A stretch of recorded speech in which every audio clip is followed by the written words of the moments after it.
사무엘하 23장 말씀입니다. 사무엘하 23장 1절부터 5절까지 한 절씩 교독하겠습니다. 구약성경 503면입니다.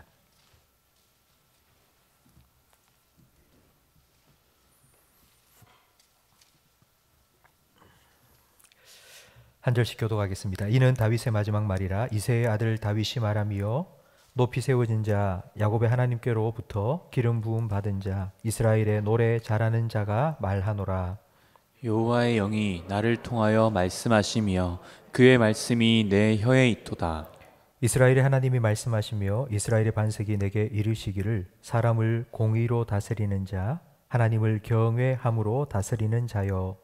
그는 돋는 해의 아침빛 같고 구름 없는 아침 같고 비 내린 후에 광선으로 땅에서 우미 돋는 새풀 같으니라 하시도다. 함께 읽습니다.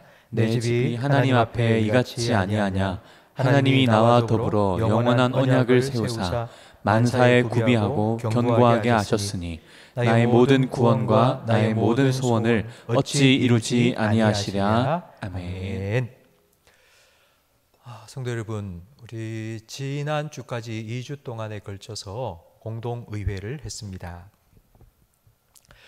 공동회를 마치고 우리 성도님들께 꼭 당부드리고 싶은 말씀이 있습니다. 우리 공동의회 마치고 나면요, 어느 교회나 뭐 이런저런 말들이 참 많습니다. 되신 분들에게 축하한다는 말도 하지 마시고요. 그리고 안 되신 분들에게 왜 안 됐노 너는 이런 말도 절대로 하지 마세요. 아무 말도 하지 마세요.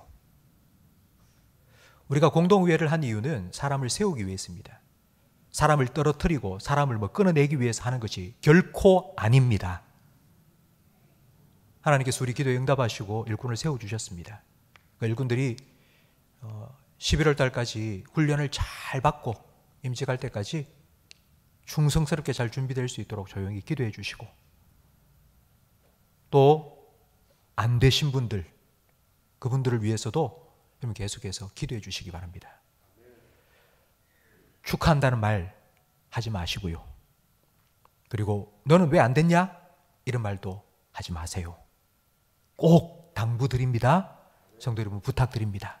혹시라도 교회에서 옆에서 누군가가 그런 말을 하거든 우리 목사님이 그런 말 하지 마라 했다고 여러분 꼭 말씀해 주셔야 됩니다. 꼭 기억하시고 부탁드립니다. 꼭 지켜주시기 바랍니다. 우리 좌우에 계신 분과 인사 나누겠습니다. 잘 오셨습니다. 은혜 많이 받으세요. 오늘 우리 본문 말씀, 우리 지난 시간에 함께 나누었던 말씀인데요, 1절 말씀에 보니 이 다윗의 마지막 말이라고 되어 있습니다. 마지막 말이라 하면 뭐 유언처럼 생각하는데 유언이라는 뜻이 아니고 다윗이 자기 인생을 돌아보면서 결론적으로 한마디 한, 어떻게 보면 뭐 진주와 같은, 엑기스와 같은 그런 자기 인생의 회고라는 의미입니다. 다윗은 자기를 이렇게 소개합니다. 나는 이새의 아들이다. 그리고 야곱의 하나님께 기름 부음을 받은 자다. 그리고 나는 노래를 잘하는 자다라고 자기를 소개합니다. 이새는 다윗의 아버지입니다. 이새는 사실 별 볼 일 없는 사람입니다. 그냥 시골의 농부입니다. 부자도 아니었고 권력을 가진 사람도 아니었습니다. 그러니까 다윗이 자기를 나는 이새의 아들이다 이렇게 표현한 건 나는 별 볼 일 없는 집안에서 태어난 하찮은 사람이다 라는 의미입니다. 그런 나를 하나님께서 이스라엘의 왕으로 세우셨다고, 이건 하나님의 은혜라고 다윗이 고백한 것입니다. 두 번째로 다윗은 야곱의 하나님께로부터 기름 부음을 받은 자라고 자기를 소개합니다. 뭐 아브라함의 하나님도 아니고 이삭의 하나님도 아니고 왜 야곱의 하나님이라고 했을까요? 야곱은 참 간사한 사람입니다. 야곱은 부모님께도 하나님께도 참 속을 많이 썩여드렸던 그런 사람이었습니다. 이런 간사한 야곱을 축복받은 이스라엘로 바꾸신 그 하나님께서 목동이었던 나를 이스라엘의 왕으로 삼으셨다고, 야곱을 이스라엘로 바꾸신 그 하나님이 목동이었던 나를 대왕으로 삼으셨다고 그렇게 믿음을 고백한 것입니다. 그리고 마지막으로 나는 이스라엘의 노래 잘하는 자라고 소개합니다. 다윗이 뭐 가수 뺨칠 정도로 노래를 잘했다 그런 뜻이 아니고요. 시편이 총 150편입니다. 이 150편의 시편 속에 다윗이 지은 시가 73편이나 됩니다. 그러니까 시편의 절반이 다윗이 만든 노래입니다.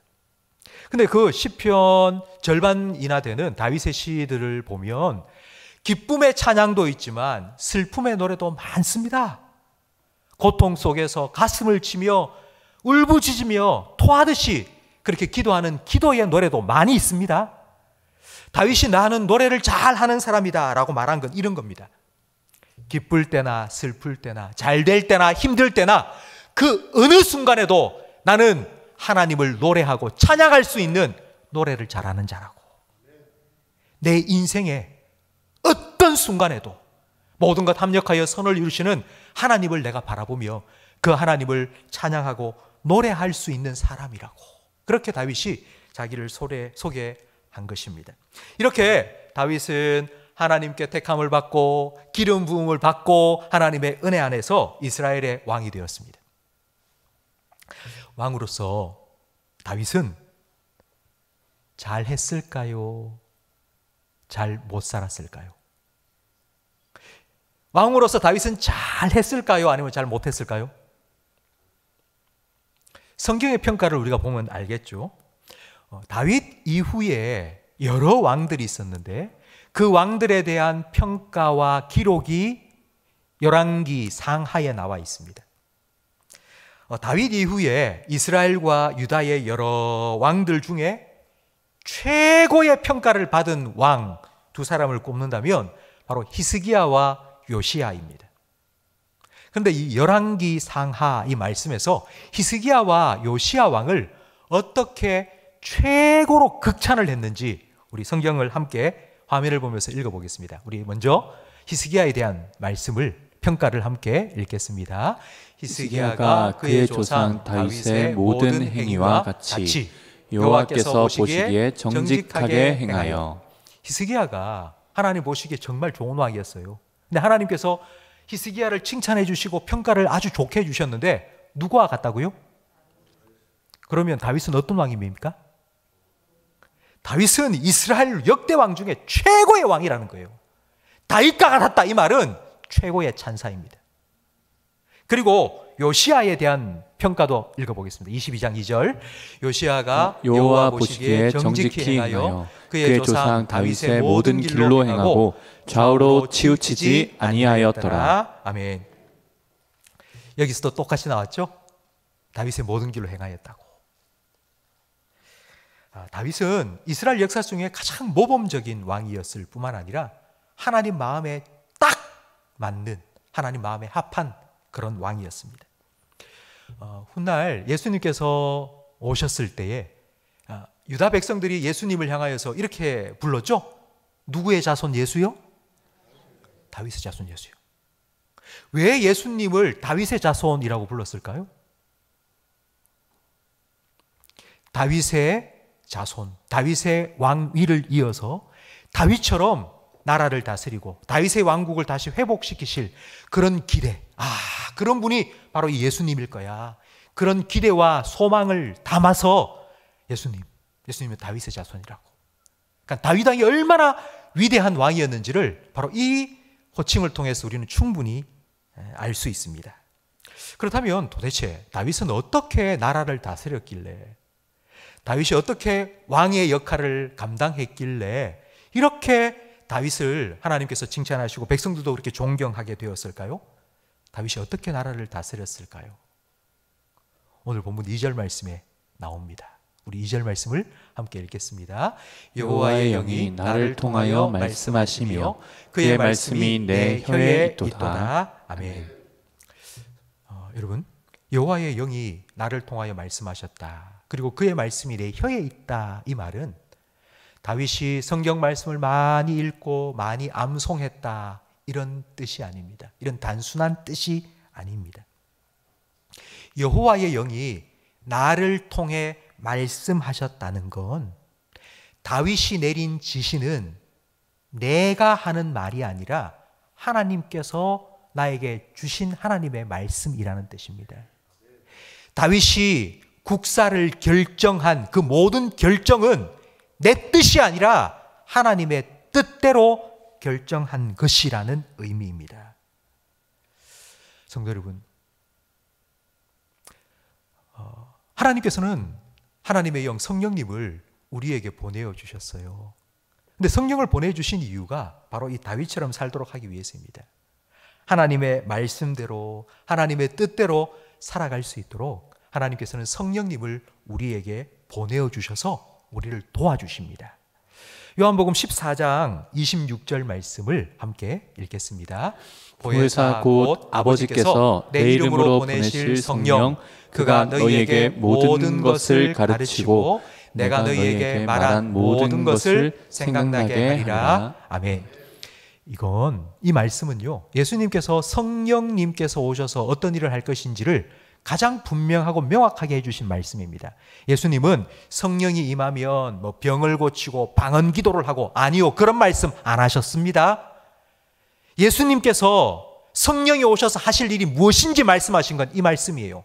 성령을 보내주시는 이유, 목적은 하나님의 말씀, 예수님이 가르쳐 주신 말씀을 우리가 살아가면서 기억나고 생각나게 하셔서 그 말씀대로 순종하며 살 수 있도록 도와주기 위해서라고.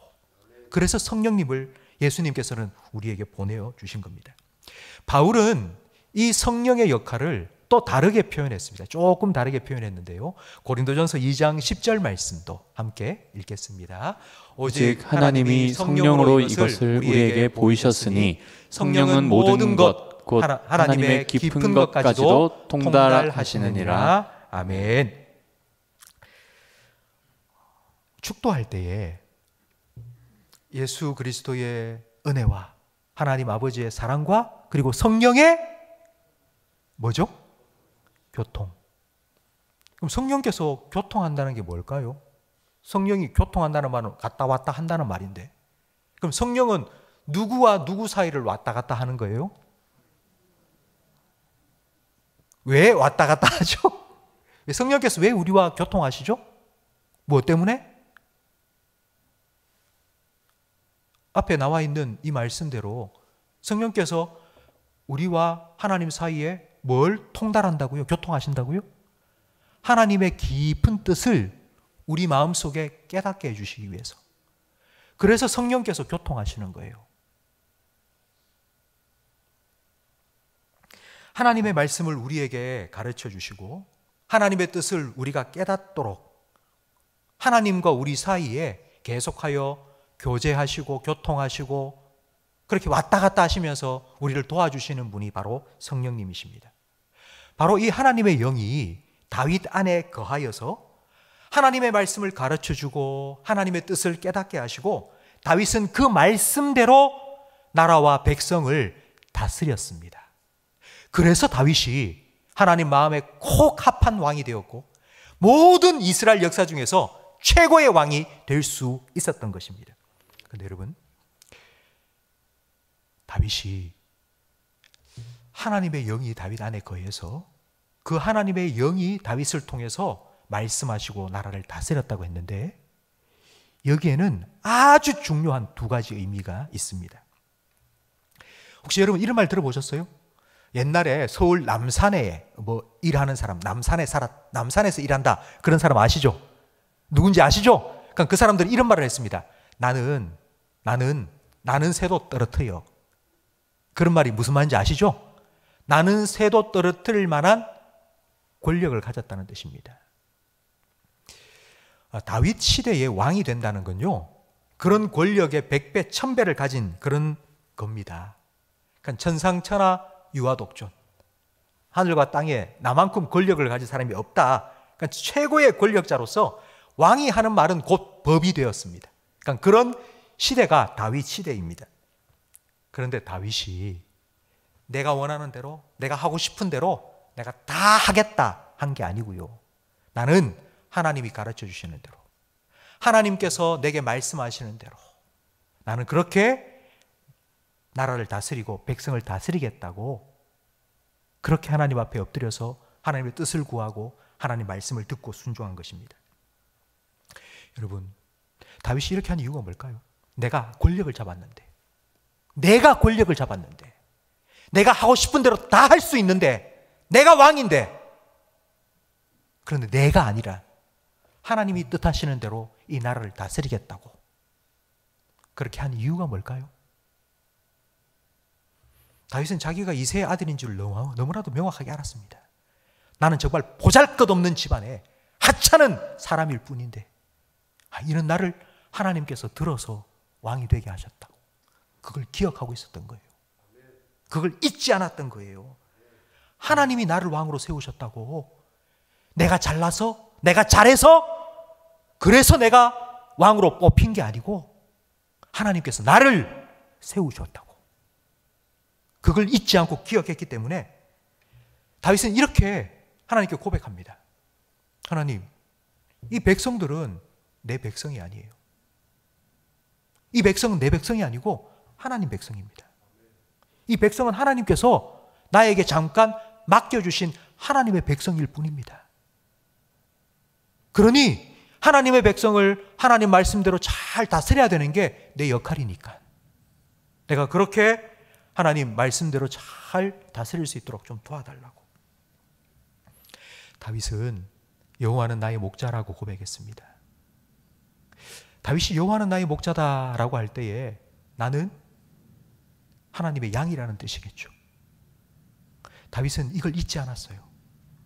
백성들 앞에서 내가 왕이다, 내가 왕이다 라고 말하는 게 아니라 나도 양이라고, 내가 왕이라고 주장한 것이 아니라 나도 양이라고 다윗은 잊지 않고 하나님께서 자기에게 맡겨주신 하나님의 양떼들을 잘 인도하기 위해서 늘 하나님의 말씀에 귀 기울이고 이렇게 겸손한 마음으로 왕의 직무를 감당했습니다.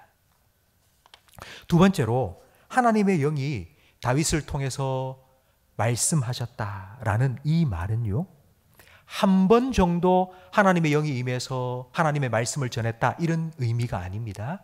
지속적으로 계속해서 하나님의 영이 내 안에 거하여서 그 하나님의 영이 가르쳐 주시는 대로 하나님의 말씀으로 이 나라와 민족을 다스렸다는 의미입니다. 성도 여러분, 다윗 앞에 이스라엘의 왕이었던 사람이 누구였죠? 사울 왕입니다. 사울 왕도 하나님의 영이 임했습니다. 임한 적이 있습니다. 그리고 사울 왕이 하나님의 영이 팍 임했을 때 그도 하나님의 말씀을 전하고 예언했습니다. 성경 말씀 우리 사무엘상 10장 10절 말씀을 함께 읽어볼게요. 그들이 산에 이를 때 선지자의 무리가 그를 영접하고 하나님의 영이 사울에게 크게 임함으로 그가 그들 중에서 예언을 하니. 다윗처럼 사울도 하나님의 영이 임했네요. 그래서 막 하나님 말씀을 전하고 예언했네요. 그런데 사울은 한 번입니다. 한 번. 딱 한 번 하나님의 영이 딱 임해서 그때의 예언을 딱 하고는 끝나버렸습니다. 그 다음 사울 왕이 어떻게 되었을까요? 사무엘상 16장 4절 말씀을 같이 읽겠습니다. 여호와의 영이 사울에게서 떠나고 여호와께서 부리시는 악령이 그를 번뇌하게 한지라. 하나님의 영이 떠났습니다. 그러자 하나님께서 부리시는 악한 영이 그에게 임했습니다. 하나님이 부리시는 악한 영, 이게 무슨 뜻이냐면 악한 영도 하나님의 통제 아래에 있다는 의미입니다. 하나님께서 악령을 막 했다 그런 뜻이 아니고 악한 영도 하나님의 통제 아래에 있다 그런 의미입니다. 사울 왕이 하나님이 기름 부어 세운 다윗을 대적하니 곧 그것은 하나님을 대적하는 것과 똑같은 거예요. 그래서 하나님께서 사울 왕을 징계하신 거예요. 하나님 영이 떠나가자 악한 영이 그에게 와서 그를 번뇌하게 만든 것입니다. 여러분, 사울 왕을 보면 구약 시대에는 하나님의 영이 왔다가 나갔다가 왔다가 나갔다가 계속 이런 일이 반복됩니다. 이 대표적인 예가 삼손입니다. 사사시대의 삼손을 생각해 보십시오. 삼손이 나귀 특배 하나로 1000명을 죽이기도 하고요. 그러면 여우를 300마리 붙잡아서 그 꼬리를 묶고 횃불을 달아서 다 태우기도 하고 그랬지 않습니까? 사람으로서 그런 일을 할 수가 없어요. 하나님의 영이 그에게 임했을 때에 그는 강력한 힘을 가지게 되었고 그와 같은 이스라엘 구원을 이룬 겁니다. 그런데 그 하나님의 영이 임했다가 계속 되는 게 아니라 왔다가 나가고 왔다가 떠나가고, 왔을 때는 강력한 힘을 가졌지만 하나님의 영이 떠나면 원상태로 돌아온 거예요. 그냥 평범한 사람이 된 거예요. 삼손이 머리를 다 깎여버리자 꼼짝도 못하고 그냥 포박당하고 놀이개감이 되지 않았습니까? 그것처럼 구약에는 하나님의 영이 계속하여 그 사람에게 임하여 있는 것이 아니라 임시적으로 왔다가 나갔다가 왔다가 나갔다가 했습니다. 제가 왜 이것을 이렇게 강조하느냐 하면, 다윗은요, 왕으로 하나님의 말씀을 전하여 이스라엘 나라와 백성들을 다스렸는데, 그러기 위해서는 계속하여 하나님의 영이 다윗 안에 거하여 있어야 됩니다. 그러니까 구약 시대에는 이와 같은 일이 흔한 일이 아닙니다. 성령님께서 하나님의 영이 다윗 안에 계속하여 거하실 수 있다는 말은 다윗이 거룩한 삶을 살았다는 의미입니다. 하나님의 영이 계속하여 거하여 계실 수 있도록, 하나님의 영이 떠나지 아니하도록 그 구약 시대의 다윗이 계속하여 자신을 거룩하게 지켜 나갔기 때문입니다. 목사님, 그런데요, 다윗도 죄 지었잖아요. 다윗도 죄를 지었잖아요. 늘 뭐 하나님의 영이 같이 있고 그런 건 아니고, 다윗이 죄를 지었을 때 하나님의 영이 떠나갈 수도 있었을 거 아니에요. 맞습니다. 다윗도 사울도 다 죄 짓고 하나님의 영이 떠나가고 했어요. 그런데 다윗과 사울의 결정적인 차이가 바로 여기에 있습니다. 사울 왕이 하나님께서 아말렉을 진멸하라고 했지만 자기 보기에 좋은 것들을 남겨두었어요. 그래서 하나님께서 책망했죠. 그때 사울 왕이 하나님의 책망을 듣고 어떤 반응을 했는지 사무엘상 15장 30절 말씀을 함께 읽겠습니다. 사울이 이르되 내가 범죄하였을지라도 이제 청하옵나니 내 백성의 장로들 앞과 이스라엘 앞에서 나를 높이사 나와 함께 돌아가서 내가 당신의 하나님 여호와께 경배하게 하소서 하더라. 아멘. 사무엘이 사울 왕에게, 왕이여, 당신 잘못했습니다. 하나님의 말씀에 불순종했습니다. 당신 왜 그렇게 했습니까? 라고 책망했을 때 사울이 한 말이 이거예요. 내가 범죄했을지라도 어떻게 해달라고요? 지금 누가 보고 있다고요? 내 백성들이 지금 보고 있다고. 아, 나 진짜 내 체면 좀 살려달라고. 이 앞에서 나를 이렇게 창피하게 만들면 어떻게 하냐고. 사울 왕은 자기 죄를 지적했는데도, 지적받았는데도 백성 앞에서 내 체면 세워달라고 했습니다. 그런데 다윗은 어떻게 했을까요? 다윗이요, 당신이 바로 그 자입니다. 어떻게 바세바와 우리와 그런 끔찍한 죄를 지을 수 있습니까? 라는 나단 선지자의 책망을 받았을 때 다윗은 시편 51편 10절의 기도를 하나님께 눈물로 드렸습니다. 우리 함께 읽어보겠습니다. 하나님이여 내 속에 정한 마음을 창조하시고 내 안에 정직한 영을 새롭게 하소서. 나를 주 앞에서 쫓아내지 마시며 주의 성령을 내게서 거두지 마소서. 다윗의 기도를 보세요. 성령을 내게서 거두지 말라고. 성령이 떠나가 버리면 나 사울 왕처럼 된다고. 하나님의 영이 떠나가면 악령이 들어와서 내가 어떻게 망가질지 모르고, 나는 그런 일 싫다고, 내가 봐서한다고. 그러니 제발 용서해 주세요. 성령을 나에게서 거두지 말라고. 사울 왕은 사람들 앞에서 체면을 살려달라고 요청했지만 다윗은 하나님 앞에 엎드려서, 하나님, 성령을 거두지 마세요. 나를 용서해 달라고. 이것이 거룩입니다. 거룩. 죄를 지을 수 있습니다. 똑같은 죄인입니다. 그러나 그 죄를 정확하게 지적당했을 때 하나님 앞에 엎드려서, 하나님, 나 죄인입니다. 내게서 성령을 거두지 마십시오. 그렇게 간절히 엎드려 기도하고 눈물로 회개한 것, 바로 이것이 거룩입니다. 거룩과 겸손, 이 겸손과 거룩. 다윗이 하나님의 영이 내 안에 거하여서 나를 통하여 그 하나님의 영으로 이 나라를 다스릴 수 있도록 해달라고, 이렇게 겸손하게 거룩함을 유지하면서 살았던 이 겸손과 거룩을 한마디로 말하면 뭐냐 하면요, 오늘 본문 3절에 나오는 겁니다. 바로 여호와를 경외함입니다. 하나님을 경외하는 것입니다. 겸손한 것, 거룩한 것, 이것이 바로 하나님을 경외함입니다.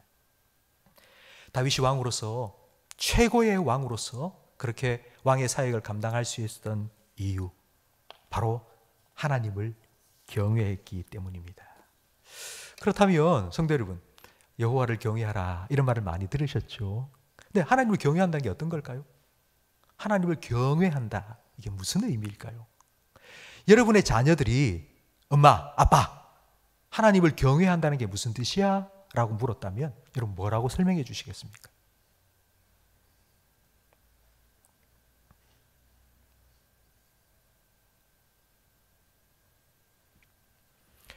다윗이 어떻게 하나님을 경외하며 살았는지를 제가 보기에는 가장 잘 표현한 말씀이 바로 시편 139편 말씀입니다. 다윗이 하나님을 경외하며 살았다는 걸 이 시편 139편을 통해서 우리 함께 읽어보도록 하겠습니다. 화면을 보면서 함께 읽겠습니다. 여호와여, 주께서 나를 살펴보셨으므로 나를 아시나이다. 주께서 내가 앉고 일어섬을 아시고 멀리서도 나의 생각을 밝히 아시오며 나의 모든 길과 내가 눕는 것을 살펴보셨으므로 나의 모든 행위를 익히 아시오니 여호와여, 내 혀의 말을 알지 못하시는 것이 하나도 없으시니이다. 아멘. 이게 하나님을 경외하는 것입니다. 하나님이 지금 나를 지켜보고 계신다고. 하나님, 내가 앉고 일어서는 것 다 보고 계신다고. 심지어는 내가 말을 하지도 않았어요. 내 입안에, 내 혀에 아직 말이 있어요. 담겨 있어요. 근데 그걸 아직 뱉어내지도 않았어요. 근데 하나님은 그걸 다 아신다고요. 그 하나님 앞에서 살아가는 거, 그 하나님을 인정하고 그 하나님 앞에서 사는 거, 그게 하나님을 경외하는 겁니다. 그렇게 하나님을 경외하고 하나님을 인정하고 살아가는 사람은요, 겸손할 수밖에요. 거룩할 수밖에요. 저는 오늘 말씀을 통해서 다윗의 리더십이라고 할까요? 다윗이 어떻게 이런 위대한 왕이 될 수 있었을까? 그러니까 요즘 말로 하면 다윗의 리더십, 뭐 그렇게 표현할 수 있을 겁니다. 근데 요즘 우리가 생각하는 리더십이 있죠? 아, 리더가 되었다. 그럼 아주 카리스마 있게, 아니면 사람들의 인기를 얻어서 뭔가를 막 추진해 나가고 뭔가를 이루어가는 것, 그걸 우리는 리더십이라고 부릅니다. 그런데 다윗이 우리에게 보여준 리더십은 그런 게 아니었습니다. 사람들은 저 사람은 리더다, 아, 저 사람은 참 뭔가 카리스마가 있다, 그럴 때는 이런 의미예요. 그 사람 말 한마디 하면 모든 사람이 다 그 사람 따라가는 거. 정말 내 말이 잘 먹혀 들어가나, 내가 하는 말 사람들이 잘 듣나, 그러니까 이게 리더십이 있다라고 생각하죠. 내가 뭐 어디 모임의 회장을 맡았어요. 내가 어디 장을 맡았어요. 그럼 내가 리더십을 가진 사람이다라는 건, 내가 한마디 하면요, 여기 있는 사람이 다 듣고 내가 한 말을 따라서 다 나아가는 거, 그래야지 내가 리더십이 있는 사람이라고 생각하죠. 근데 다윗이 보여준 리더십은 아닙니다. 그렇지 않습니다. 하나님의 말씀을 내가 얼마나 잘 듣느냐고, 거기에서 다윗의 리더십이 결정이 된 거예요. 내가 얼마나 말을 잘하고 내가 얼마나 카리스마가 있고 사람들을 잘 이끌어가느냐, 그게 아니었고요. 내가 얼마나 하나님 말씀에 귀를 기울이냐고. 거기에서 다윗의 승패가 결정이 난 것입니다.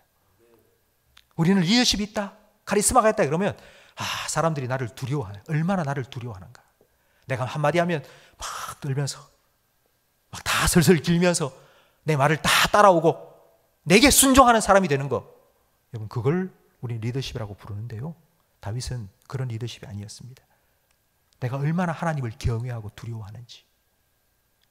다윗은 왕으로 살아가면서요, 죄를 지어서 그 죄를 지적당할 때 왕으로서 체면 다 버리고요, 엎드려서 침상이 눈물로 둥둥 뜨도록 그 모든 백성이 보는 앞에서 눈물로 회개하고 기도했습니다. 내가 얼마나 하나님을 경외하는 사람이지, 너희가 나를 두려워하라 이렇게 말한 게 아니고요, 내가 얼마나 하나님을 경외하는 사람인지를 보라고. 그래서 온 나라 온 백성이 그 하나님 앞에서 하나님을 경외하는 마음으로 하나님의 나라 백성으로 살아갈 수 있도록, 그것이 바로 다윗이 보여준 리더십이었습니다. 성도 여러분, 다윗은 하나님을 경외하는 마음으로 겸손히 그리고 거룩하게 하나님의 영이 자기 안에 거하여서 자기를 통하여 하나님의 말씀을 대언하게 하시고, 그리고 그 말씀으로 나라와 백성들을 다스리는 왕이 되었습니다. 하나님 앞에서 영적으로 교만하지 아니하고 겸손하게 내가 이새의 아들이라고 늘 기억하면서 살아갔고요. 그리고 성령께서 내 안에 계속하여 거하여 계시고 성령께서 내 안에서 계속하여 일하실 수 있도록 거룩하게 자신을 잘 지켜 나갔습니다. 이와 같은 하나님을 경외하는 그런 하나님의 사람들이 되시기를 예수님의 이름으로 축복합니다. 기도하겠습니다.